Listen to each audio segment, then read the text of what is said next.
Welcome sa episode 2 ng RPE platform session. So, quick recap lang. Before mag-recap nga pala is tawag dito, gusto ko lang pasalamatan yung mga feedback. So, may mga nag-message sa amin actually na marami silang alam mo yun, natututunan sa podcast na to. So, hopefully, maging consistent to na comment down below kung ano pa yung mga yung mga gusto nyong pag-usapan namin dito. Kayo ba? Like may mga feedback ba kayo on your end? Meron naman. Yung sinabi ko din sa inyo.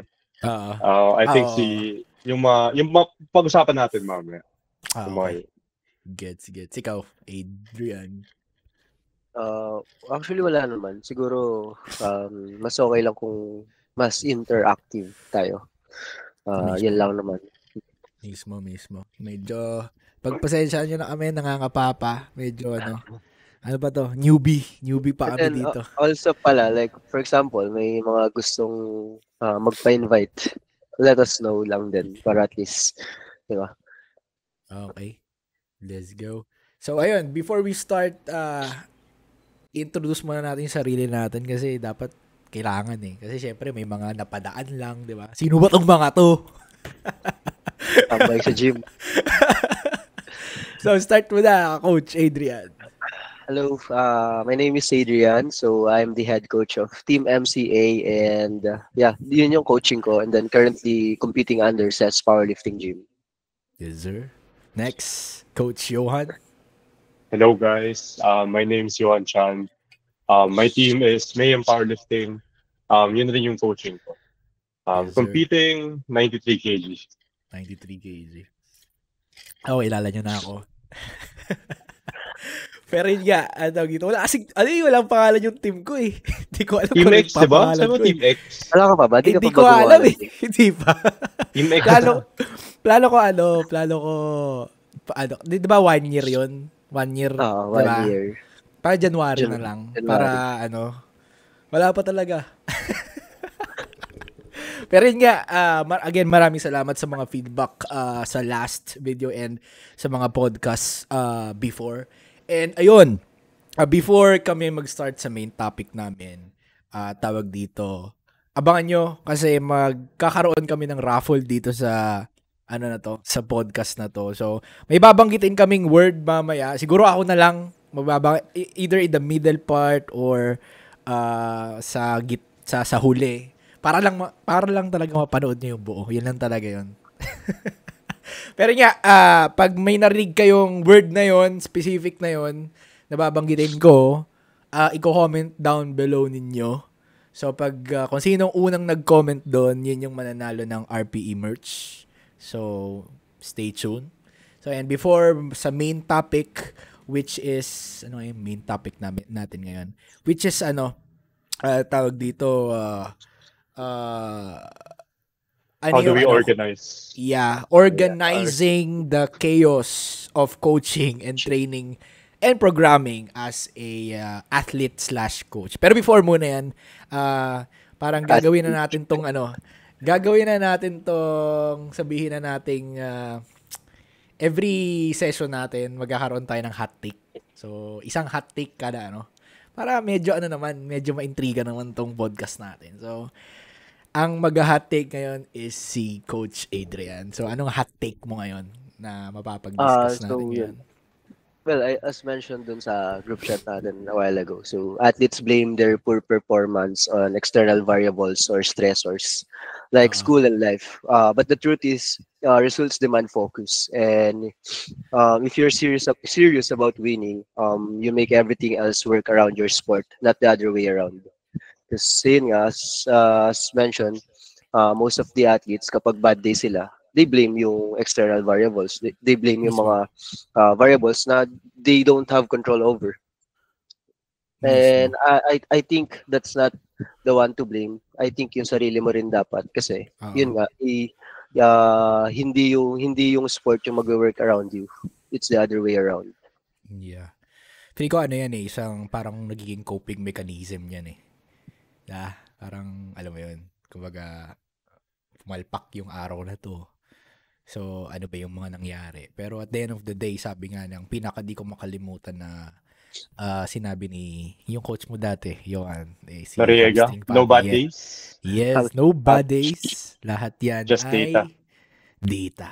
So, just data. Kumbaga, Totoo naman. mismo. Big example, gusto ko lang na i-point out yung lahat yan data. Parang may pagkakataon, may athlete ako, shoutout kay Stephen, na parang wala siyang choice kung hindi talaga siya makapag-training sa isang week na yon kasi nga may bakasyon ni Chess. Sabi, huwag ka na mag-training. Fourth week na yun eh. Supposedly fourth week na yung week na yon. Tapos, ang nangyari, parang wala talaga, di siya alam ko nagbuhat siya once lang, buhat-buhat lang dun sa, kasi pumunta siya ibang bansa. Anyway, to cut the story short, pahinga siya na isang linggo. Supposedly dapat fourth week. So, inisip ko, baka ma-detrain to pag direct ako ng fourth week. Tapos, nung bumalik siya dito, parang tinuloy pa rin namin, tapos tinatansya namin yung pahiram. Normal naman. Tapos, nung primary SBD niya, nakapag-PR pa siya. So, parang data yon na parang, kumbaga, hindi mo controllable yung week na yon na hindi ka makakapagbuhat eh. Kasi family something, puta ibang bansa. Tapos eventually yung data na yun na parang, pwede pala, hindi ka pala, siya pala, hindi pala siya na-detrain kahit 1 week siya nagpahinga. So parang ganun. So everything is data. Diba? Actually, parang same story siyo, XRJ. May athlete rin ako dati. Nagpo-progress naman siya, like block to block. Tapos nagkaroon ng parang 18th birthday niya kasi. So, titigil daw siya for 2 weeks. Hindi siya magbubuhat. Tapos, for some reason, pagbalik niya, sobrang lakas ng feeling niya. Nag-PR siya. I mean, di dapat siya planadong PR. Or in-overshoot niya. Pero nag-PR pa rin. So, instead na nagalit or pinagsabihin ko siya, parang narealize ko, okay, di ba usually, dapat na-detrain siya? For, siyempre, di siya nag-buhat in 2 weeks. So more on na-realize ko na, okay, probably the volume that we were doing before was just too much. Kasi if saktong volume lang yan, tapos tumigil siya ng 1 to 2 weeks, madedetrain niya siya. For the fact na di siya nag-bot for 2 weeks, nag-PR pa siya afterwards, it just told me that, yun nga, sobra lang ginagawa namin dati. And then eventually, moving forward, nung binawasan ko volume niya, dun sumabog na talaga siya. Oh, okay. Actually, magandang, hindi ko naisip yan actually Hindi ko naisip yan Magawa nga yan. No? Oo nga, Ayun, no? 700 na total Stephen, legit. Oo. Feel ko, sa mental preparedness din ng athlete yun eh. Like, factor din yung psychological nila. Kasi parang, for example, inisip nila na di ako nakapag-training ng gantong araw for how many days. Inisip nila na di sila mag-PPR or di nila makukuha yung target number nila on week 4 or something like that. Di talaga nila makukuha. Mismo. May factor din. I think factor din yun, and then yung data, as you mentioned, factor din talaga siya. Mismo. So dapat go in open-minded lang talaga. Yeah. Kumbaga, tawag dito, kumbaga, focus siguro kung may maiwan man focus ka na lang sa controllables. Diba? Yeah. Kasi wala ka nang magagawa kapag, for example, yung mga outside factors na nangyari sa'yo na hindi mo talaga makontrol. Wala. Move forward ka na lang. Kumbaga, focus ka ano ba yung makokontrol mo. Sige, pag bad day ka, ayusin mo na lang yung training mo. So, alam mo yun, parang yung controllable na yun, nasa sayo na yun. Nasa sayo na kasi yun, kung itutuloy pa rin, talagang may factor. Nasa iyo, may option ka kung itutuloy mo yung training mo o hindi. Parang ganon. So, then at the same time, go ahead. I mean, at the same time kasi, yung span na wala silang training, may ginagawa pa rin sila eh. So, I think nandun pa rin yung stimulus eh. Hindi pa rin siya agad-agad mawawala. Actually, yun yung naisip ko kasi nung si Stephen nandun sa ibang bansa, madalas sila maglakad. So, inisip ko, yung activity level niya, mataas pa rin. So, technically, siguro madedetrain ka pag sobrang sedentary mo, nasa bahay ka na lang, nakaupo. Nakahiga ka lang. Feeling ko yun. Diba? Yun yung mangyayari doon. So, yun. Tapos, ano ba? So, yun. Focus ka lang sa, makokontrol mo, kumbaga. Kasi at the end of the day, man, di naman tayo robot eh. Wag tao tayo eh. So, alam mo yun. So, yun, wag ka nang magsisi ng kung ano-ano. 'Di ba? Pero lang coping mechanism na lang yan na parang, alam mo yun. Na parang, wala na silang maisip na ano eh. Yeah, siguro acceptance na rin. Yung lack of acceptance na rin. Na-inherit din nila yun. Like, for example, sobrang negative nila mag-isip na they blame everything that happened sa nangyayari sa kanila, yung wala silang control over. I-blame nila. Pag blame mo yun, syempre, ma-inherit mo negativity eh. So, most likely, negativity rin yung mangyayari sa'yo. Mismo. And kung ganun madalas is, siguro ang recommend ko is, kausapin niyo yung coach nyo. Kasi at the end of the day, dapat, kumbaga number 1 yung communication between coach and athlete eh. Kumbaga, sorry. Go lang. May mga ganyan din akong athletes na like pinapagalitan ko sila pag sobrang yung nakikita nila sa buhat nila is yung mga mali lang. For example, maganda naman yung buhat mo eh. Let's say I gave you RPE 8 and then mabagal talaga siya. So what do you expect sa RPE 8? Mabilis, di ba? Diba? Di mo naman na-expect na mabilis. Pero, syempre, ang importante, nakuha mo yung goal natin. Huwag ka na parang celebrate small win. Hindi yung hahanapan mo pa ng mali. Hindi yung hahanapan mo pa yung mali yung buhat mo. Masyado silang hard sa sarili nila. Oo. Parang, kadalasan ko nakikita to sa mga mga, sa akin based sa experience sa mga bata na athlete ko eh. Like parang tinitingnan nila yung mga mali, ganito, ganyan. Sticking point, di ko na Kumbaga anong nangyayari tuloy, overthink nila yung isang bagay na ginagawa nila. Hindi mo napansin yung ginawa mo na yan. Like 2 weeks ago, halos di mo nga magawa yan eh. Parang ganun. So, celebrate on small. At saka, the end of the day, kumbaga siguro as much as possible, alam mo yun, at the end of the day, nagbubuhat lang naman technically tayo eh. Kumbaga, wag niya nang i-overcomplicate tong ginagawa natin, siguro. Parang, para sa akin. Tsaka try yung, alam mo yun, although, goods lang naman like, i-challenge mo yung sarili mo, or whatnot, pero hindi to the point na parang magiging stress mo pa yung mismong ginagawa mo. Di ba? Kung ba, stress na nga yung outside factor mo, tapos ini-stress mo pa yung sarili mo dun sa mismong ginagawa mo every single day. Parang gano'n, di ba? Kaya ka nga nag-workout to release stress eh. Tapos mismo. Stress ka sa buhat mo. Stress mo pa yung powerlifting. Di ba? So, ayun. Any additional on that hot take? I think ako okay na ako. Ikaw, Johan. Okay naman. Pang sa hindi siya masyadong hot naman. Okay. So, move forward tayo sa main topic natin, which is yung organizing the chaos of coaching, training, and programming. Basically, kumbaga, paano natin, kasi siyempre, lahat naman tayo pare-parehas na coach/athlete. So, paano natin tawag dito, na-organize kung, siyempre, outside, feeling ko outside, katulad ko outside powerlifting, siyempre meron pa tayong ibang something na ginagawa. So, how do we organize it? Kumbaga, ayun. So, sino mag-i-start? Simulan ko na. Yung nagsasalita. Ako na naman. Pero yun nga, so, ayun.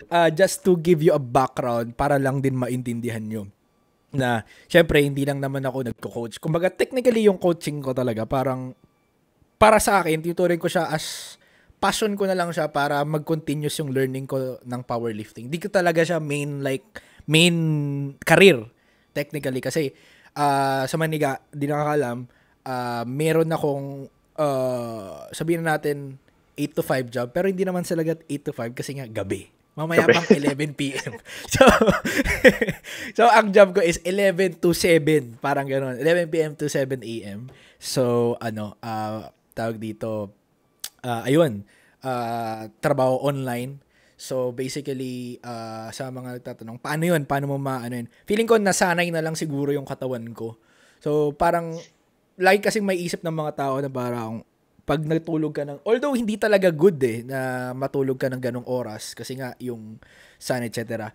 Pero feeling ko as long as, may nabasa ako as long as nahihit mo naman yung hours at the end of the day, hours ng sleep mo, siguro good. Pero in a long term, I don't know, hindi ko na i-touch yung topic na yan about sleep.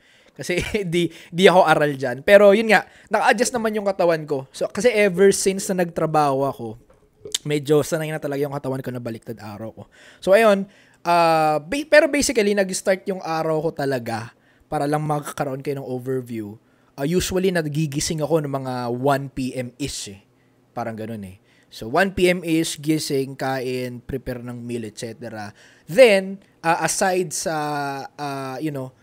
bago magbuhat, syempre kailangan ko i-handle yung RPE. Sa mga di nakakalam, I'm the owner of yung mismong RPE. Tawag dito, clothing. So basically, ayun, kung may orders like, process sa morning, etc., pa-ship or something. And then after noon, doon ako usually nag-start ako ng training roughly around mga 4-5 p.m. Nasa ganun eh. Depende. Pero ayun, matatapos ako ng mga, sabay natin, 7, 8-ish or ganun. Or depende pa rin eh. Depende. Kumbaga, para sa akin, flexible talaga yung time ko eh. Then, after nun, kung may katulad ng ganito, podcast or meetings or whatnot, yun, saka ako ipapasok. Then, ayun. And also, tawag dito, sagot-sagot ng mga email kung meron or whatnot, process orders ulit ng RPE or whatnot. Kasi ako lang yung mismong, back-end ng RPE, ako lang mismo eh. Kasi hindi naman talaga, nasa small lang naman tayo eh, market lang naman tayo, hindi naman talaga tayo sobrang dami, so hindi ganun talaga kadami yung orders na napaprocess ko, kaya hindi ko naisip na mag-hire pa, nag-go so ako na lang. Then after noon, yun, work 11 p.m. to 7 a.m. then rekta tulog na ako. So sa bahay lang ako. So how I organize that, feeling ko ako kasi yung taong feeling ko depende, kasi may mga taong, ewan ko kung kayo, yung talagang meron kayong sinusunod na schedule. Parang ganon. Ako, para sa akin, medyo flexible na parang nasa isip ko na naagan to gawin ko. Pero hindi talaga ako yung may sinusunod na schedule. Parang ganon. So, then, in terms of coaching, since yun yung main topic, usually, flexible din ako actually. Di ba usual na mga powerlifting coach is, merong sheet na fill upan or whatnot. Ako kasi, ang sinesend ko lang talaga, screenshot ng program nila within the week. Kasi nga, kaya kong makipag-communicate sa kanila agad-agad eh. At saka hindi naman ganun kadami yung athlete ko para, para iwanan sila ng shit na hindi ko talaga sila ma-communicate lahat. So, yung communication namin ng athlete ko continuous. Kasi may mga athlete ako kadalasan nagtitraining ng madaling araw eh, sa Anytime Fitness eh. So, madaling araw, gising ako. So, yung may continuous communication. Maliban na lang kung magtitraining sila ng morning since tulog ako. So, usually ganun. Kumbaga yung in terms of coaching ko, medyo flexible. Hindi na ako naglalagay ng mga, usually ganun, 'di ba? Sheet tapos lalagay yung feedback ng or whatnot. Alam niyo na 'yon, 'di ba? Ako screenshot lang ng mismong program within a week. Why I sent weekly program kasi nga gusto ko kasi may mga variables na gusto kong i-adjust per week eh. Parang gano'n, na parang hindi mo na as is na 1 month na isasabit mo lahat. O paano kung, let's for example, katulad kanina, paano kung may nangyaring bakasyon or whatnot? O paano mo, para alam mo yun, para on the spot, ma-adjust ko agad. Parang gano'n yung, so basically, flexible ako sa lahat. Yun yung parang overview nung paano ko ino-organize yung trabaho ko, yung training ko, yung coaching ko, yung business ko, and other stuff. Parang ganun. And usually, ang ginagawa ko yun, ewan ko kung kayo rin, every weekend ako nagsisend eh. Parang sinasabay ko sila lahat. Maliban na lang kung may mga, feeling ko may mga atid din kayo na parang hindi tugma, kuwari, yung mga majority ng atid mo halos sabay-sabay, tas yung iba parang nasa sandwich nila yung weekend, parang nagiging day 1 nila, parang middle of the week, parang ganun. So, depende sa schedule natin. So, yun. To summarize yung organization skill ko, medyo flexible lang. Yun lang naman. Next. Ako na muna. Go. Sige, ako na. Nakabute sa ito. So, ikaw na muna. Sorry. So, I guess ako, dati similar rin kay XRJ. Medyo flexible, reply time, flexible rin. Pati, dati ginagawa ko yung weekly programming rin. Like, binibigay ko per week. Pero recently, nag-shift away na ako dyan. So, from weekly, kadalasan, for most lifters, binibigay ko na per block. And reasoning behind that is, for me, less time consuming. Kasi pag ginagawa ko yung program, kahit dati yung binibigay ko weekly, per block ko pa rin siya ginagawa. More Oo. binibigay ko lang weekly. Kasi same reason as you, no? Parang sinasabi mo na what if something happened, pwede mo adjust on the spot.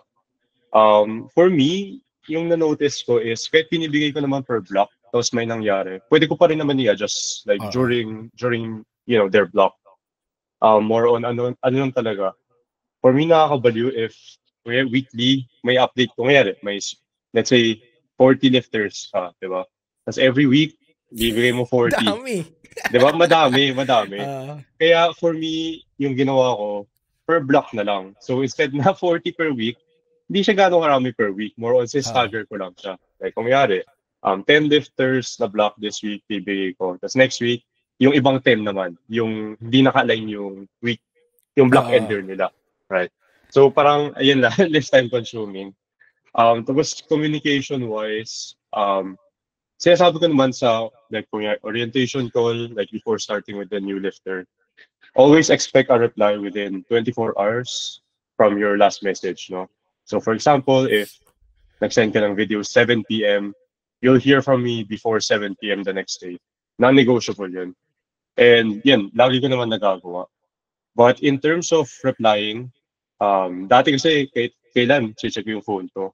Oo. And nangyayari over time na notice ko, parang nakaka-burnout. Kasi parang isipin ko, 24 hours ka nasa cellphone mo, maliban matulog. Tapos magre-reply ka. Diba, kunyari, paano pag may na-message 2 a.m., magre-reply ka pa rin, matutulog ka na. So, ginawa ko na lang is, nag-set na lang ng top. Like, kunyari, after 9 p.m., di na magre-reply. Right? Pero kung pagising ko, nagising ako, 9 to 10 a.m. gising na ako, magre-reply ako until that time, until ako mag-cut off. Tapos after that time, di na talaga magre-reply. Cut lang kita. 12 p.m. ka nagigising eh.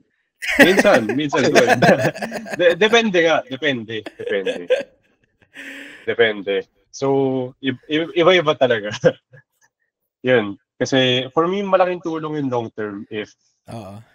like, work-life balance rin talaga. Oo. Feeling ko Kasi, ma-adapt ko yan, actually. Good Oo. thing na na-brought up mo yan. Kasi so far kasi, like, ilan lang ba yung athlete ko? So, sabihin na, 13 lang eh. Kumbaga, on that note, manageable pa siya para sa manageable akin. talaga. Manageable pa siya. Pero eventually, I don't know kung, feeling ko magagamit ko yan eventually. Kasi, I mean, yun. Kasi, if di mo ginawa, parang, kailangan ko ba start ginawa to? I think recently lang rin, like this year, sa ako nag-cut ng reply times for night time. Kasi, napapansin ko, nakaka-drain talaga eh. Oh. Parang lagi ka sa phone mo. Mismo, isang bad thing ano ko lang, no? Wari, Sunday kasi usually date day ko yan ng girlfriend eh. Yan is sasabihin ko lang. Tapos, habang kumakain kami, syempre, magna-notif yung, syempre, may mga athlete ka magta-training na Sunday. Mag-send ng video. Itingin muna ako sa kanya. Wait lang parang nakaka-relate ako. Mismo. So, medyo yeah. Kasi parang, kung yari, aalis kayo kasama tropa mo, or yun nga, nasa date ka. Tapos parang lagi sa isip mo, kailangan mo mag-reply sa tao. Parang di na siya healthy sa'yo eh. Hindi na ka. Hindi na talaga. Sometimes kasi nawawalan din sila ng respect sa time mo. Actually. Diba? Siguro masyado lang ako nagiging mabait. Kaya on the spot ako lagi mag-reply. Tapos, yun rin, isa pa, XRJ. Sabi ko rin, na don't expect on the spot reply. Pero pag ni-reply kita on the spot, nagkataon, okay lang naman. Kasi nagkataon, di ba? Pero wag mo i-expect na kung yari, coach, taas ba ako dito? Kasi minsan, i-expect nila magre-reply ka, di ba? So yun, sinasabi ko lang beforehand, don't expect on the spot reply. Kasi, I mean, pag-isipin mo, online coaching naman, hindi siya one-on-one. Di ba? Mismo. I think, yan lang. Yan lang naman. By the way, follow-up question. Aside from, Sige. So basically, full coaching ka ngayon. Wala ka ng ibang, like aside from training mo, wala ka na bang ibang iniintinding bagay or something, Wala na. Got it. Okay. So, yun. Adrian. So, yun. Actually, same lang din sa inyo eh. Flexible din talaga ako before. Recently lang din talaga ako nagkaroon ng so-called working hours sa pag-reply sa mga athletes ko. Pero before, sobrang flexible ko. To give you a backstory kasi, 5 lang naman yung athletes ko dati. Oo. Nagsa-start pa lang ako. So, it was really easy to manage. Even when may office job ako and then I still train under Courage National Team. Oo. Then but eventually kasi, di ko namalayan, number grew up without me noticing. So, parang dun nag-start yung chaos for me eh. Like parang I became disorganized. Oo. So, di ko na maalala kung sino yung mga athletes na like na-sendan ko ng program. Before din kasi weekly ako nagsisend ng program. Although ngayon, may mga athletes na block per block, may mga athletes na weekly. Yung weekly, sila yung may mga tendency na mag-off program. Oo. But though, na-explain ko naman na, tsaka sinusulat ko na rin naman yung block nila, buong block, sinusulat ko na rin. Then weekly ko pa rin sila ina-update para lang at least makapag-adjust or may pag-communicate sila sa akin. Kasi may mga athletes na hindi talaga nakikipag-communicate eh. Like, pagkatas lang ng block, doon na makikipag-communicate. Tapos send lahat ng video, no? Oo, tapos send lahat ng video. So parang, nakakabaliw. So parang yun, may mga ganong athletes. So ginugusto ko na weekly yung update para at least nakakausap ko pa rin, lalo yung mga malalayo sa akin. So, ayun. So di ba, as I mentioned last podcast na I started coaching, this coaching thing as a hobby. So I never really thought na magiging responsibility to. Kaya ngayon, parang since may full-time job pa rin ako, nagsiset na ako ng expectations sa kanila. So I set their expectations properly. Parang nagkaroon nga ako ng working hours from Monday to Saturday and then Sunday, rest day ko talaga siya. So like sinasabi ko sa kanila, please don't expect or I'm not obliged to reply during my outside working hours and yung Sunday. So yun. And then usually kasi nagsusulat ako ng program kapag may downtime ako sa work or kapag rest day ko sa training.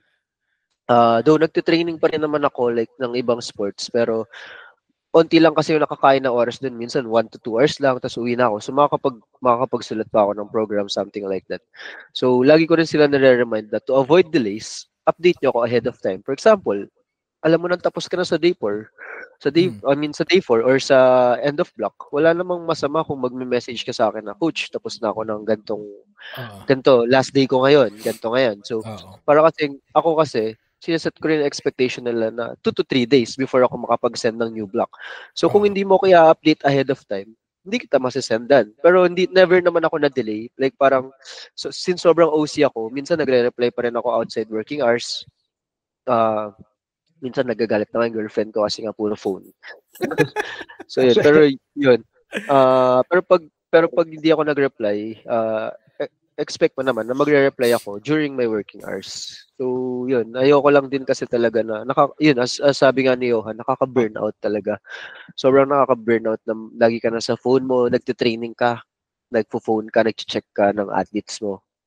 And then parang may mga athletes kasi na tumatawag pa sa'yo para lang, alam mo yun, tatawag sa'yo para tatanungin ka kung mag-i-increase ba siya ng number, mag-i-increase ba siya ng load. So parang, ayun, siguro lagi ko lang sinasabi sa kanila na be accountable. Oo. So kung hindi ako makareply, maging accountable ka sa gagawin mo. Siguro understandable kapag medyo newbie yung athlete. Pero kapag matagal na sa'yo, parang maging accountable ka naman na.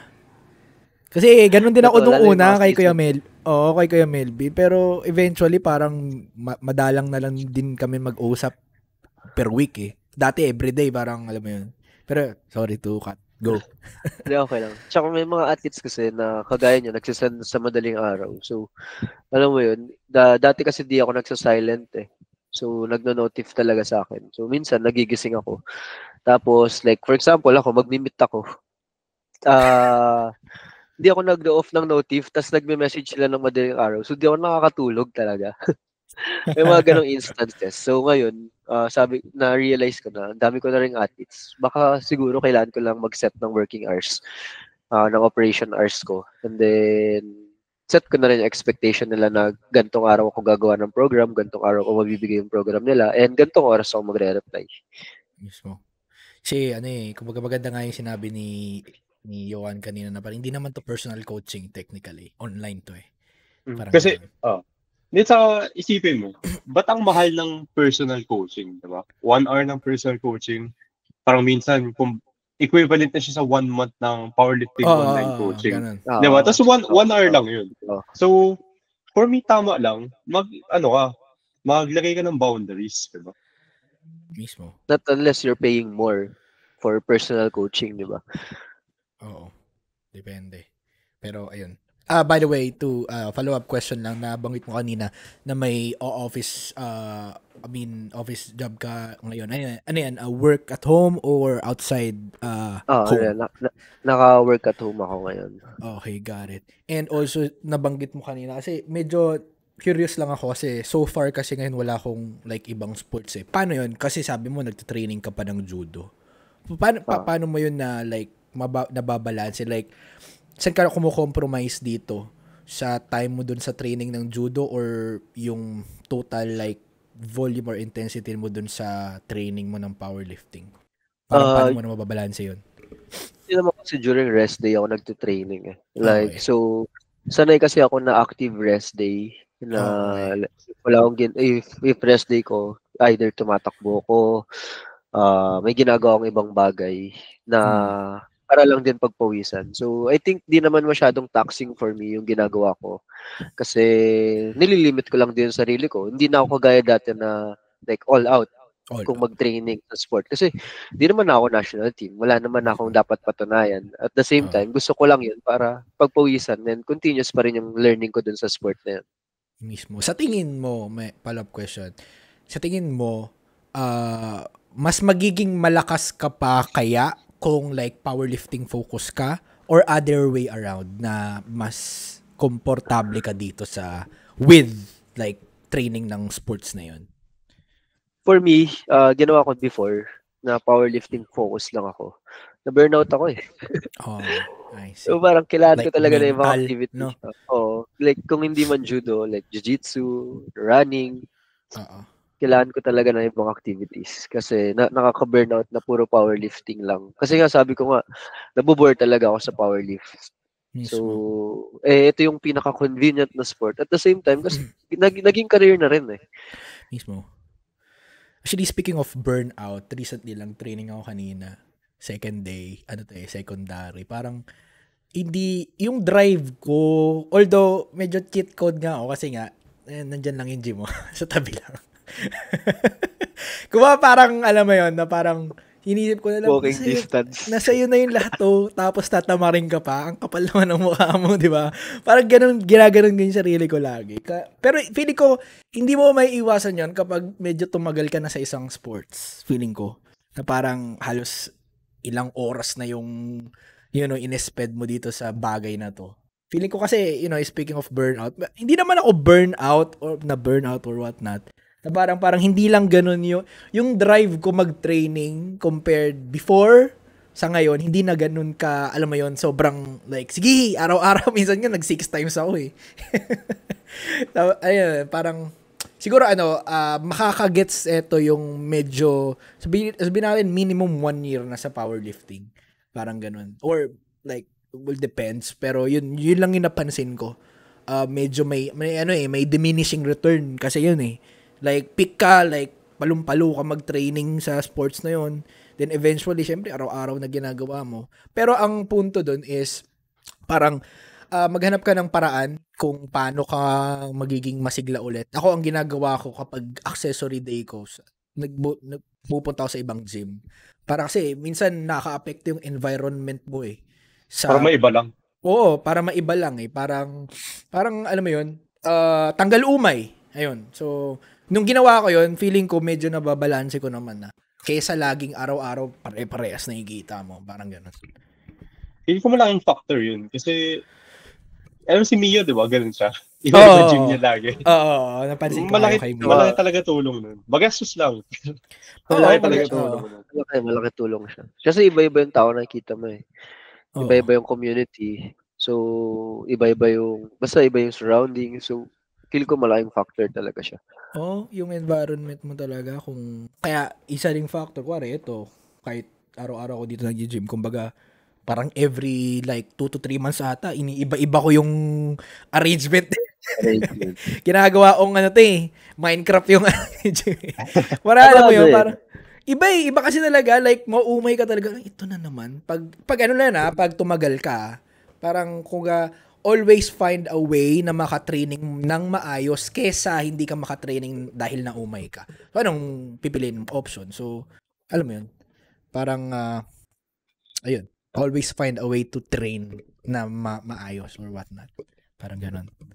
So, actually, speaking of burnout, feel ko kadalasan fatigue-related siya. Oo. Burnout.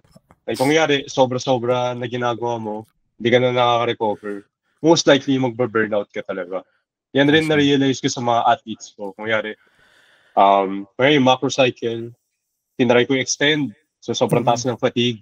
Kahit nagpe-PR pa rin, nagre-report na sila na nafe-feel nila na burnout na, nawawala ng gana. And then, whenever we would do a deload block, after the first few weeks, ganado na ulit. Oo. So, yun nga minsan kailangan lang natin ng deload Like, yun actually, talaga yung... Oh, go ahead. Ginagawa ko yun sa mga, like, recently, sa mga athletes ko na continuous yung PR nila. After that macro cycle, i-deload block ko talaga sila. Minsan deload yung buong macro cycle nila para lang hindi sila ma-burnout. Tapos at the same time, feel ko kasi sobrang taxing sa katawan. Parang eventually magkakos lang din ng major injuries. So, I think importante rin siya. Oo, mismo. Feeling ko yun yung isang na-disregard na sobrang importante ng deload sa katawan Minsan kasi hindi mo agad-agad mararamdaman yan, yung sakit-sakit na yan So, parang malalaman mo na lang na malala na. So, kumbaga, i-prevent mo na siguro. Kumbaga, i-face mo lang. Yung feeling ko yung facing lang. Kasi, madalas hayok sa numbers Like, alam mo yun, na pag nag-PR, sige, baka next week, kung i-extend ko to, baka meron pa. Parang gano'n. So, tapos wala na. Di lalo ma-burnout. Oo, yung gano'n. So, mas malaki pa sana yung makukuha niya pag nag-reset ulit sila. Wala, i-extend. So, naubos tuloy. So, diyan na yung lalabas more on yung sustainability lang talaga. Oo, yun. Katulad nga nung pinag-usapan natin last podcast. So, sustainable progression talaga sa sports na to, feeling ko. Kasi, alam mo yun, hindi na, at the end of the day, hindi naman talaga parang yung katawan natin, feeling ko, di naman built para talagang, like, alam mo yun, na hindi naman tayo nabuhay para magbuhat ng ganito kabigat Parang, alam mo yun? Kasi di mo rin sa sacrifice na yung isang macro cycle, let's say 50 kg PR. Tapos kapag nag-rest ka lang ng isang macro cycle din, nag-deload block ka, mas magiging 60 kg PR the following macro cycle. So parang gets, ba't mo pa kailangan i-sacrifice yung katawan mo para lang dun sa isang mabilis na progress na 50 kg? Kung kaya mo naman din siyang hati-hatiin. At the same time, hindi ka pa mabe-burnout or may injury. Yeah. Tama. Kasi wired tayong kadalasan ng mga athlete ngayon, lalo na pag nakakita ng progression ng mga athlete sa ibang bansa. Mga ganyan. Parang wired sila na parang doable pala na ganun yung in 1 year. Ganun. Yun nga, hindi na nila tinitingnan yung factors, lifestyle factors, di ba? Yung food, may mga athletes talaga na ganun, na mabilis yung progress. Let's say, isang macro cycle, 50 kg yung tinaas na total nila. Tapos, may maririnig ka, ang sakit ng ganto ko.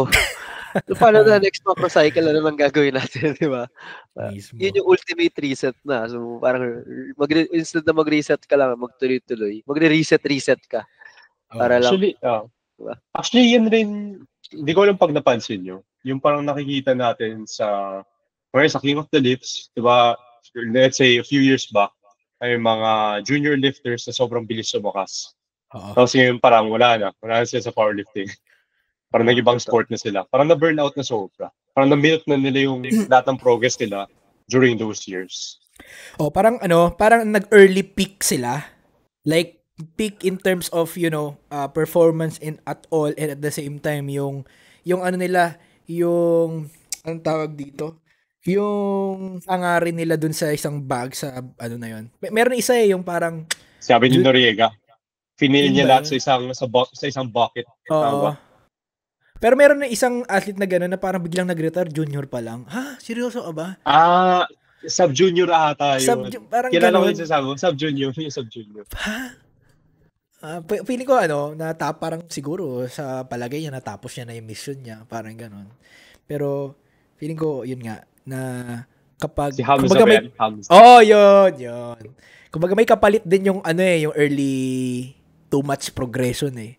Parang mabilis kang magpipik na parang magtatanong ko sa sarili mo, kailangan ko ba 'tong gawin? Parang gano'n. Hindi ko tulad ng like yung staple na yung progression mo na maayos. Like for example, si Durins na parang, alam mo yun, tuloy-tuloy lang, although hindi ganun ka, tuloy-tuloy. Pero, steady lang. Parang kalma lang. So, hindi nawawala yung niya, yung eagerness niya kahit regardless sa edad, parang ganun. Feeling ko magiganun factor. Actually, magandang topic yan yung nababurn out yung mga batang athlete, parang gano'n. Ilagay na din natin sa next podcast natin. At saka, gusto ko rin maganda rin topic yung is there like difference talaga kung bakit mas malakas yung like ibang bansa versus dito? Kumbaga, pag pinag-compare mo yung like yung juniors or like colleges na athletes sa dito, is talagang sobrang nangibabaw yung number one, like yung US or other country. So, magandang topic ang gusto kong yan eh. Kasi magtataka sila laging ganun eh. Madalas ko na rin, bakit yung ganto, ganyan, sa ibang bansa ganun? Parehas naman tayong tao or whatnot. Pero maraming factors eh kung bakit ganun yung progress nila. So, magandang i-topic natin yan sa next podcast natin. And, siguro anything to add pala? Wala. Sa next podcast na lang. Actually, sige, sa next podcast na lang. Next podcast. May add pa sana ako dun sa burnout, pero sige. Yun na lang. Save mo na yun. Magandang topic yun eh. Kasi, kasi ang reason kung bakit magandang topic yun, kasi parang dumadami yung mga batang lifters eh. So, Early retirement. Alam ko nag-coach na lang yun siya, yung Hamza ba yun? Parang. Coaching na. Lakas ng batang yun eh. Yung nakasalamin, yung 105 ba, 93? 105 bata. 105. Naalala ko na. Lakas yun eh. Tapos nagulat magre-retire. Putik yung sub-junior lang. Pero siguro sobrang dami niya na ng athlete. Parang gano'n feeling ko. Ito na yun. Parang gano'n. Parang nakuha niya na yung goal. For me, psychological rin talaga siya. Oo. So feeling ko, iba-iba kasi tayong goal dito sa powerlifting eh. Parang, alam mo yun, may mga taong magbubuhat lang for the sake ng, alam mo yun, casual lang. Community or whatnot. Di talaga, may mga tao talaga like, for real, competitive talaga. Iba tayong trip sa buhay. Pero ayun, before we end this podcast, sinabi ko kanina na may raffle kung matatapos nyo to. So, meron ako nakikitang word for the day. Huwag na lang to. Word for the day, lang yung, burnout. Ayan, burnout. I-comment down below nyo yun. Kung sino ang unang mag-comment sa comment section dito sa YouTube is makakatanggap ng kiss. Makakatanggap ng kiss mula kayo. Pero nga, yun, raffle, RPE merch, lang yun, surprise na lang yun, pero ayun, comment down below. Para at least man lang, interactive tong podcast natin, na parang, ayun. Yun lang naman, and, ganda ng topic ng today. And sana, hopefully, comment down below yung mga, nyo pa, mga suggestions nyo, actually. Kasi, kaya, feeling ko nakakabitin sa part ng manonood to, pero siguro we keep it like hindi naman as short as possible kasi ang since educational to, ang pinafactor in kasi namin dito yung attention span ng tao ngayon eh. So, alam mo yun, since kung gusto nating maraming matuto dito is as much as possible lang natin. Kumbaga, at least minimum 1 hour. Parang maximum 1 hour or less than or whatnot. Parang gano'n. More on pinipace rin namin. Oo, facing din. Para sustainable. Sustainability. Yeah, yung mga pinipace namin.